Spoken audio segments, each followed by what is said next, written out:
All right, so today's video is going to be 5 things within the fitness industry that seem to be a consensus and seem to be cultural norms in the fitness industry or subcultures within it that I'm going to challenge today. So I'm not making this video just to make like an edgy hot takes video, because actually I don't think any of these are really hot takes or anything.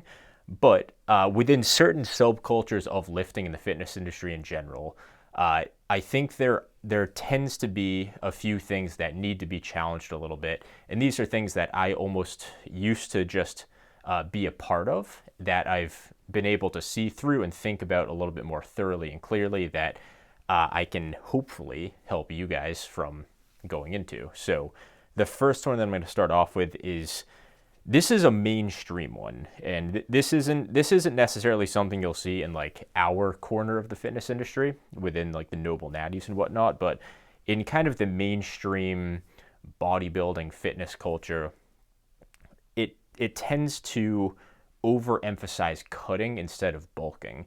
And I do think this is an issue, because you can't just cut down to better progress. Your progress comes from your bulks. And you see this all the time, where people track their calories, they track their macros, they track their body weight, they take progress photos, they weigh themselves basically every day. They take their training super seriously and overthink every single possible variable within training when they're cutting. And if you guys are stuck in this mindset, you're just going to be spinning your wheels year in, year out. These are the same people that always have to cut down for summer, and their idea of a better physique is getting to a lower body fat percentage each year. And your physique stays the same. Like, sure, you get leaner and you look leaner each year, but why do you want to stay with the same amount of muscle mass? That's not really what bodybuilding's about. The goal should be to prioritize your bulks, cut when you need to. And obviously this is just my opinion. There's no right and wrong way to do this stuff. But if you guys actually want to improve your physique, you have to take your bulking seriously. And I think that's what you should be spending the vast majority of your time doing. I think mini cuts or even prolonged cut phases are both good options, but if anything, that should be the off season. I think this consensus that bulking is the off season in bodybuilding, I think that's ridiculous, because that's actually when you're going to be making most of your progress. Like, when you're in a calorie surplus, you have the energy to train hard, and it's most of your time. Like, that's what you should be taking seriously. That's where you build muscle. That's where you make progress. That's where you feel good. Like, I don't understand this. And I think there's this crazy obsession with just being shredded, but the people that are obsessed with being shredded in that subculture of lifting that's so focused in and lasered in on that, they don't have the muscle mass to begin with. So if you're somebody that's always caught up in just trying to beat your body fat percentage and just get leaner year after year, and you're just treating your bulking like it's the off season, that's an issue. And another issue within this that I see is that nobody actually tracks their body weight when they bulk. They just kind of have this arbitrary number that they're going to bulk up to, like, oh, I'm 182. All right, well, I'm going to get to 200 this off season. And then they just immediately start eating 5,000 calories, immediately go to 200, maybe maintain until they start cutting. Like, that's not a bulk. You're doing that completely wrong. And if you're not seeing results from your bulk, it's because you're treating it like the off season. It's the same thing I talk about with accessory movements, just applied into bulking and cutting here. If you treat a movement, if you treat a lift like it's an accessory to something more important, you're going to get results like it's an accessory to something more important. If you treat it like it's just as important as your main lift of that day, you're going to get the legit results from that lift that you want to get from that lift. It's the same thing with bulking and cutting. Stop calling it an off season. That's your legit growth season, when you should be taking your training the most seriously, because you're actually getting results doing that. When you're cutting, you're just trimming down body fat. There's nothing more to it. Bulking is the most important, 100% by far. I've been bulking for like 3 years. I've done a mini recomp within that for like 6 months, but I've been bulking forever, and I got stupidly jacked doing it. It's key, guys. Bulking's key. Don't overlook bulking. Do it right. Take it seriously. Track your body weight, track your measurements. Make sure you're doing it methodically, and you'll get results like a legit bulk. You won't get those off-season results, which is just a bad way to think about this. The next one that I have here that I hinted on in my first one is accessory lifts. And this is one for the OGs of the channel that I've talked about a long time ago. Something that I hold near and dear to my heart, obviously. I think implying that there's a hierarchy to your lifts and that there's a hierarchy to your muscle groups, I think it's a mistake. I think there is some form of hierarchy within lifts in terms of how much overall muscle mass you can put on from a specific lift, but that doesn't take away from the fact that each lift has its own time and place. Like a squat is always going to put more muscle on your body than a rear delt fly. But the problem with this is that it's bodybuilding and your rear delts are just as important as your quads. If you have no rear delts, your shoulders are going to look tiny. And same thing, if you have no quads, obviously you have no quads, your legs are going to look small. But just because a muscle's big or small doesn't necessarily matter that much. And just because a movement is big or small doesn't matter that much because you're trying to build your physique the most you can. When you start to treat certain lifts like they're an accessory to something bigger, you also get inferior results from that initial lift. And this is where I think a lot of us start to placebo ourselves in certain ways. Like take the big three, for example. A lot of people start to get results from them because of the community just agreement that those are the god tier lifts. And I've realized that they're not anything special. They're equal to everything else, but you just have to, when everything's programmed equally and trained with an equal intent, effort, mindset, and approach and programming, they'll all get you similar results. And there's barbells and the big three make up for areas that the machines lack. And it goes the other way around too, guys. So you have to understand that if you think one lift is an accessory or inferior to another lift, the results you get are going to be inferior to that other lift. And that just further incentivizes you to start chasing one lift even more and sacrifice the other and start to half-ass it a little bit. The most classic example I can think of here is people, let's say on a push-pull leg split, of course you have your bench press programmed perfectly, your technique is perfect, you're hyped up for your bench, you're chasing strength, you're PRing, all this stuff. Everything's just set up exactly to optimize your bench press. You're doing accessory lifts to increase your bench press.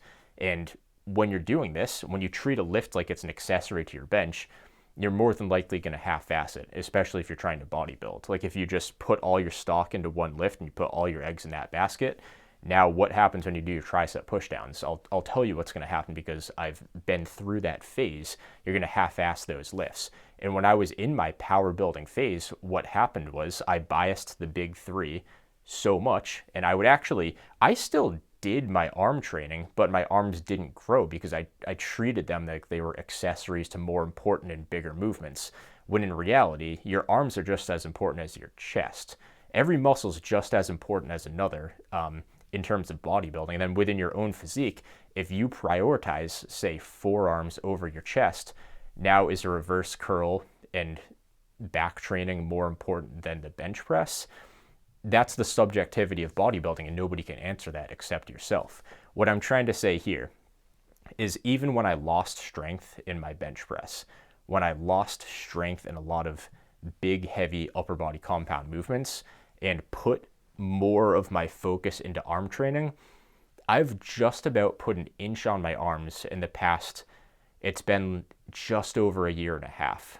Just over a year and a half, I've put this close to an inch on my arms by keeping my volume and frequency about the same, but changing my approach and my intent and my effort levels to those lifts. I'm progressively overloading. I'm getting stronger on those lifts. I'm pushing them hard. I'm not zoning out when I'm doing them. I'm taking them seriously. And I can't say that about when I was doing that more accessory lift phase.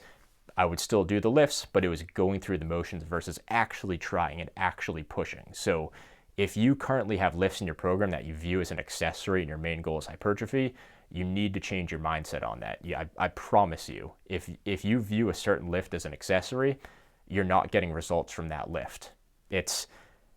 I've been through it. I've started on that skinny side. I've been through that and I've gotten big. And I can tell you, if you view a lift as an accessory, you're wasting your time. Just drop that lift and stop wasting your time, or actually start to take that lift seriously. And another thing with this, and this is probably a topic for another video, but people will just fluff and pump accessory movements, and they'll say like, oh, well, for arm training or lateral raises, like, you can't actually make progress on those lifts. Just do the same thing, do 3 sets of 10 with the 50 pounds, and just get in, get out, get your volume in. Like, that's also stupid too. Like, learn how to progress on those lifts, slowly get better at them. Are you going to be able to add 5 pounds every week? No, of course not, because that's a giant percentage. But is that a reason to not actually use progressive overload just because a lift's a little bit lighter? It's a waste of time, guys. Learn how to train these properly. The next one that I have here, using strength as a goal, not a measuring tool, and prioritizing numbers over technique. So this is a bigger topic, so I won't put as much time into this one, so I don't stretch this video out to be 2 hours. But what happens is, and I do have a rough draft for my next video on this one, strength, progression in strength and progression in performance is a side effect of building muscle. When you make your goal to build strength, that can derail you from your hypertrophy training, and you can start to bias more strength in your training.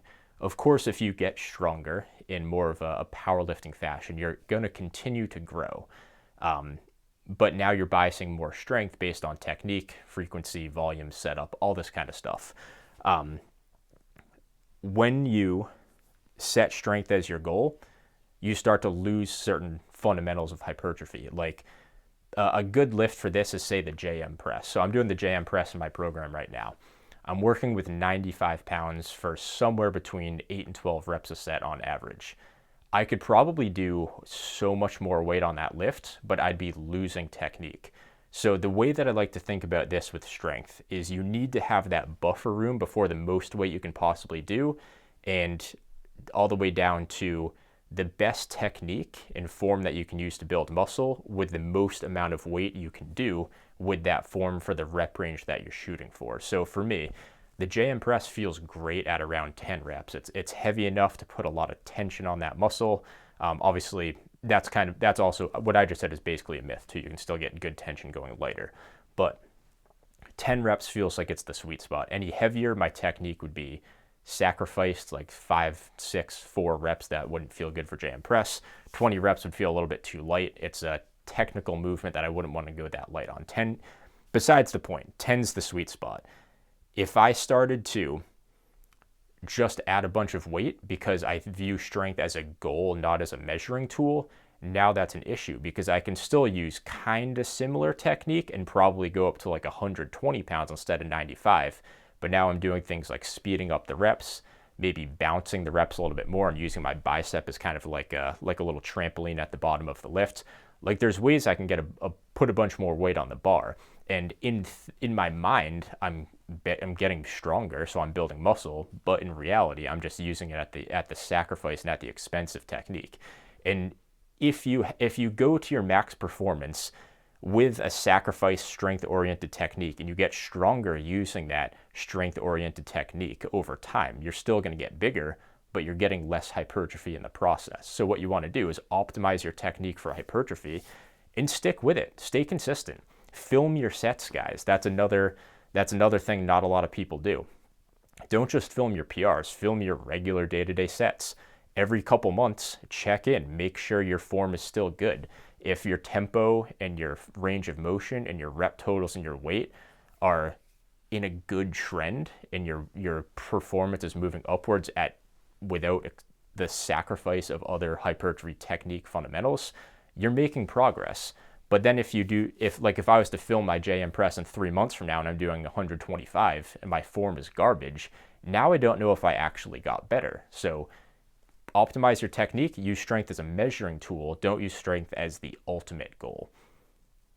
The next one I have here, number 4, a lot of people are bitter towards machines and they're using them incorrectly. And this ties in a lot with the whole accessory lift point. So I used to be like this.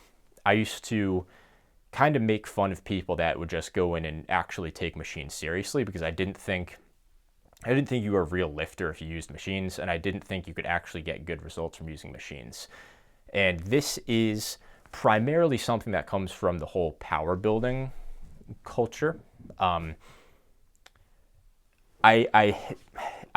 This took a lot of self-reflection to actually overcome. Like, I used to be so deep into this, guys. Like, I used to look at people on the hack squat and, like, in my head I would make fun of them because I just thought they were softs.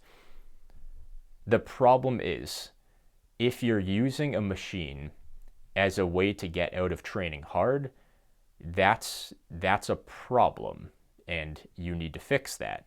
The problem isn't the machine. The problem is your effort and your proximity to failure. In my mind, back in the day, I thought the problem was the machine. And this is something that not many people realize. This is something that you guys need to think about and be aware of. You can get incredible results from machines as long as you train them hard, just like you would a barbell. Barbells do a good job of teaching people how to train hard, but it's not necessary to teach people how to train hard. Including barbells and free weight movements along with machines is going to be necessary. The secret is to get the best of both worlds. I think people that only train with free weights are missing out, and I think it's the same thing for people that train only with machines. You're missing out too. The lifts complement each other extremely well. The problem is when you start to demonize the other lift and only stick with one of them. So take myself for an example. Back when I was just using free weights, I would still do a couple machines and cables here and there, but I would just half-ass them, and therefore I wouldn't get results, and that would just reinforce my belief. That took a lot of responsibility and self-reflection to actually change my mind on that. It took a lot of maturity and open-mindedness to overcome that belief, because I was so set in my ways, and I was a younger guy, and I was just convinced that I knew everything. And I challenged that one day, and luckily I realized that I was wrong. So the people that just focus on barbells and free weights like myself, when you demonize machines, you might just be doing that to kind of save your own ego. You might have a bitter experience towards machines because you see the whole community of lifters that's afraid to go near heavy weights, that's afraid to go into barbells and free weights because they don't want to compare themselves. They don't want to get uncomfortable. And you have to realize, I get it. I understand that bitterness towards machines. But the problem with the machines is the lifters using them primarily. There's a lot of people that use machines and cables that don't get results because they're afraid to train hard. If you can take the work ethic of people that use primarily free weights and apply that to machines, you're golden. You're getting great results, and I recommend you do that. If you can take the machines from the people that are doing machines and you throw in some hard training and some barbells to them, it's the same thing. They'll get great results from it. They complement each other extremely well. But I do want to point out some hypocrisy that I used to have with this, because I would say that machines were dumb and they were accessory lifts. And then when I would train on machines, or any cable or isolation movement for that matter, I think I was being hypocritical, because I would make fun of them and say that they're not training hard because they're using machines, but in reality, they're not training hard because they're not training hard. And I would do the same exact thing. So when I would use a machine or a cable or an isolation, it doesn't matter, I would make fun of them for not training hard with it, because I would call it an easy movement. But then for myself, I wasn't even able to see past my own ego, and I would just train that lift soft because I thought it didn't matter. So I think that's just my own personal hypocrisy there. So I can't remember if I said I'm going to do 4 or 5 of these tonight. I'm going to leave it at that for 4. If you have any questions or any ideas or anything, definitely let me know in the comments. I'm looking forward to seeing them.